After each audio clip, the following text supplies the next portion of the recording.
The weapons of their warfare are things we warn about all the time in the economic war room. ESG, climate agenda, Green New Deal, modern monetary theory, control of currency, programmable money, financial crisis, cyber attacks. That's how they intend to usher in Act Two of the Great Reset. The good news is that you are not helpless. Did you see the Canadian trucker convoy? They stood up and banded together. Do you remember the small ships of Dunkirk? They were part of a miracle that saved the world from Adolf Hitler. What we need is a game plan for our side. I wrote the book on this 8 years ago, and it's still applicable. Of course, the threats widen, so we have to add to our response, but the principles still apply. Let's start with at the personal level. How do you protect your money? First thing I recommend, and I cannot say this enough, is that you get a good financial advisor to walk through the minefield ahead. I've said this from the beginning. In fact, let me quote from page 217 of the book Game Plan. Second, make a diligent search for a trained investment professional who understands how to develop proper strategy. Unfortunately, few investment pros have gone beyond traditional financial training to study the kind of risks we now face. That's why my colleagues and I established the National Security Investment Consultant Institute. The NSIC Institute trains investment professionals to recognize economic warfare threats and prepare strategies to combat the problem. Clients interested in protecting their investments as well as finding new ways to promote America's national security interests through their investments will gravitate toward advisors who have earned the NSIC credential. We started with small in-person classes at Oklahoma Wesleyan and Hillsdale College. It quickly became obvious that they would have to either go big or go home. So we launched the Economic War Room Show to provide direct information to the public, and we partnered with Liberty University to provide online training that could accommodate much larger classes and move much more quickly.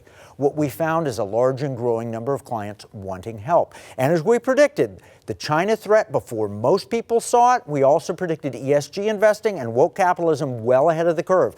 Now clients are clearly ready for NSIC help. The good news is that we're launching now. If you're a client, nominate your current financial advisor so they can join our inaugural online class. If your advisor refuses, let us know. There are plenty of advisors who would love your business. And if you're an advisor, sign up now. Whether client or advisor, go to economicwarroom.com/advisor. What we will be doing with our training is walking through all the threats with briefings from the many experts who join us regularly in the Economic War Room. We have China experts, financial experts, money managers, experts on ESG, and our alternative, LSV, experts on alternative assets such as farmland, art, gold, and cryptocurrencies.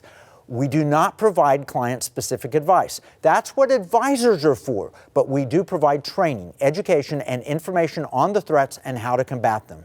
The goal is to help you weaponize your money, your spending, giving, and investing, and for all of us to push back before it's too late. Speaking of pushback, we have to stand up now against tyranny. Stand for personal liberty. Find local relationships you can trust. Use a local financial advisor. Find a local banker. Work at the state level. We've talked about our digital Texan plan. Imagine if you could have your checking account backed by gold and you could spend it as easily as with a debit card.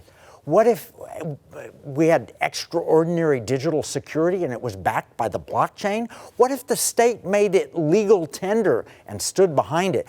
What if your state protected your privacy, by contract agreed not to monkey with your money? What if that meant you could own gold with the ultimate convenience, and yet you pay a fraction of an ounce with someone you could trust keeping track of it? What if the gold you held wasn't taxable, even if it went up in value compared to paper dollars? Do you think people would want that, or would they prefer paper money?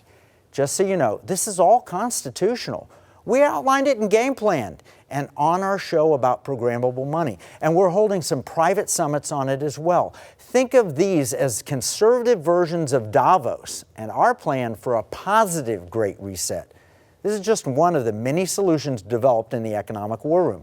We're going to dedicate an entire show to just solutions in an upcoming episode, because we know a serious crisis is coming. We know the other side has evil plans for their enrichment and our loss of liberty. That's why we've crafted our own plans. We shouldn't let a serious crisis go to waste. In 2008, I offered the Pentagon some solutions for the economic crisis. They were ignored. The answer? We're talking to the people now. We, the people, are supposed to be the government's boss. It's time we acted that way. Let's start with our constitutional rights of freedom of speech. Let's continue with states' rights under the Constitution. States can push back on the monetary craziness. They can derail the ESG Great Reset agenda. They can solve the border problem. Yes, let me repeat, states can solve the border problem. And we have a solution for that hatched in the economic war room. We believe that the local financial advisor trained by the NSIC can be a huge part of the solution.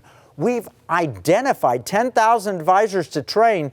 That will represent $1 trillion of capital. That's enough money to make an enormous difference.